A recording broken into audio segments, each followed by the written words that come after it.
I think the end of train device. That's what it looks like to me, although it might just be a light. Again, I haven't worked on the railroad. It's hard to see from this angle exactly what it is. I'm just presuming that.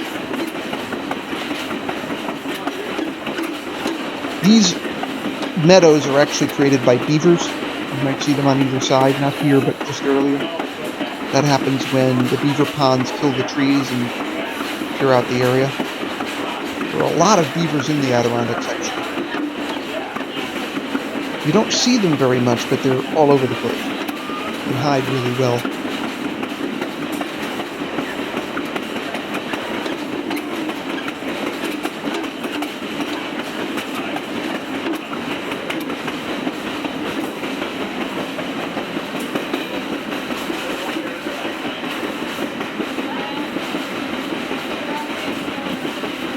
Many of these ponds also, if they're not beaver ponds, they're relatively still segments of the Moose River, because over the years there have been a lot of dams constructed on it to make it a little bit more navigable.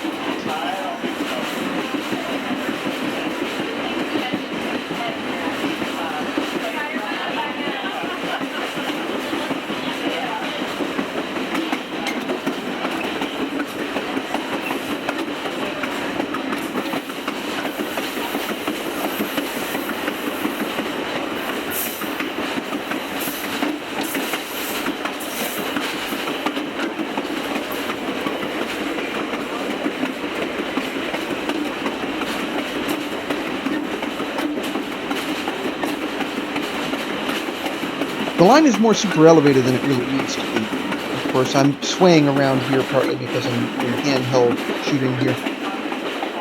There is a flanger sign which indicates a rock cut. This is a fairly humped, if that's the right word, rock cut. The rock cuts on the Adirondack are usually not blasted flat. And this one's called Camel's Hump, specifically. They were blasted with black powder. It was a relatively rough job when they did it.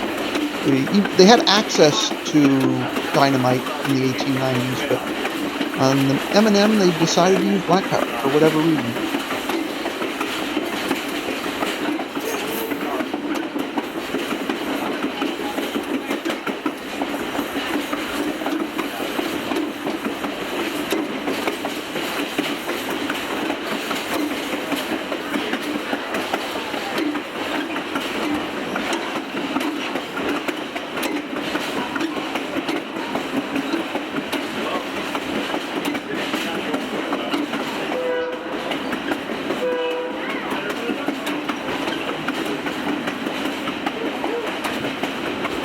That's Onakayo.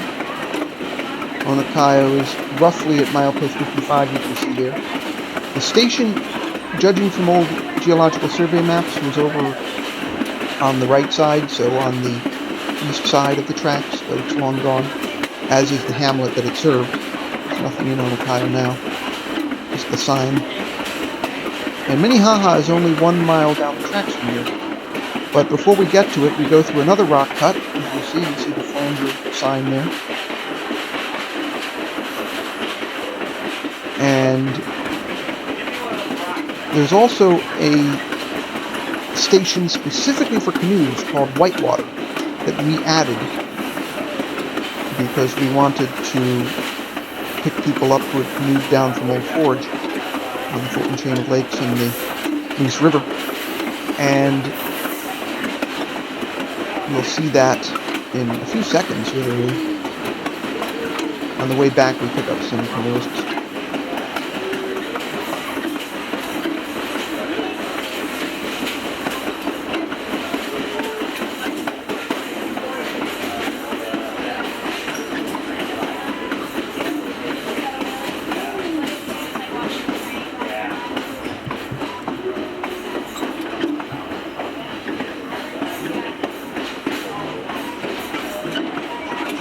Here it looks like the train's taking it a little bit easier. I don't know if the speed limit is lower through here or not.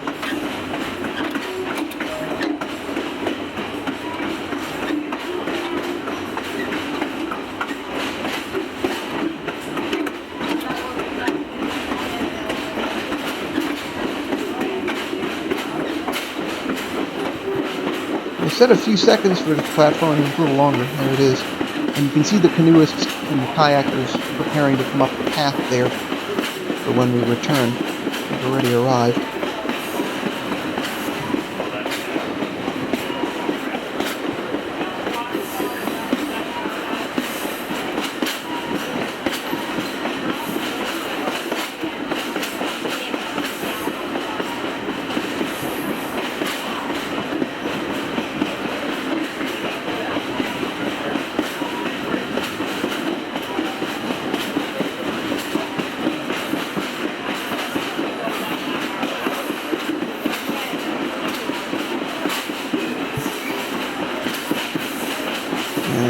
Taking longer than I would remember it taking to get to Minnehaha here. I remember Whitewater and Minnehaha being a lot closer together than this, but I suppose I was just flat wrong.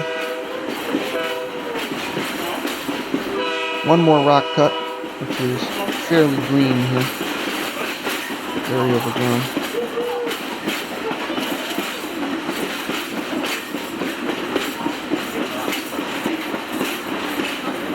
There's Minnehaha.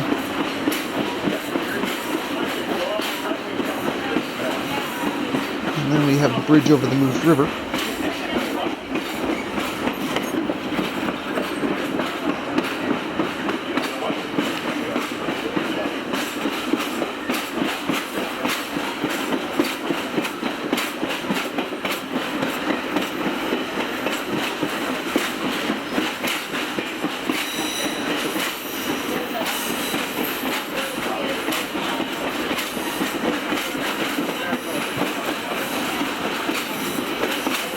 This is another rock cut.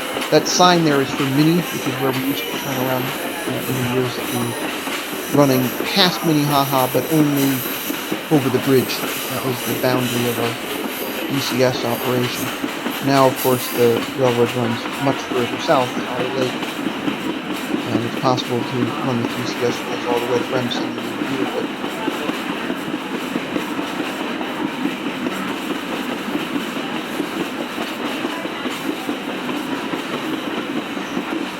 Now, it felt like a very, very long way from Minnehaha to Nelson Lake, which is the next station. The station doesn't exist anymore, but the hamlet sort of does. There are a few cabins there, one of which has station signs on it. It's not the actual original station. And all these trees here. See the locomotive in the baggage car? Baggage car is easier to see. It's barely around the corner there. These curves are mostly not extremely sharp. Back in the old days, they would have run considerably faster than this, actually, and this is why the super elevation is rather extreme. A little bit too noticeable, you could argue, for the speeds that the railroad runs at now.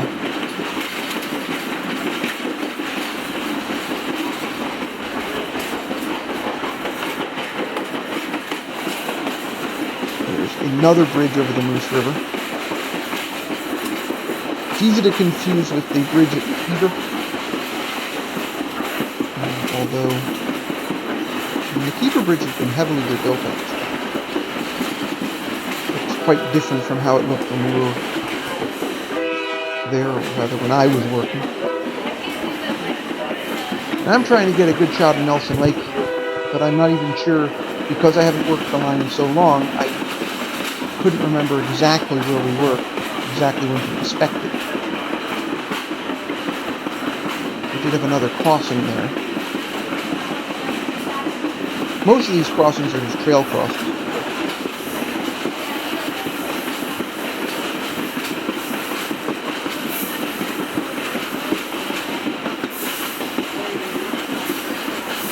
I'm actually running out of time here. I'm going to have to switch videos. So I'll see you in the next one.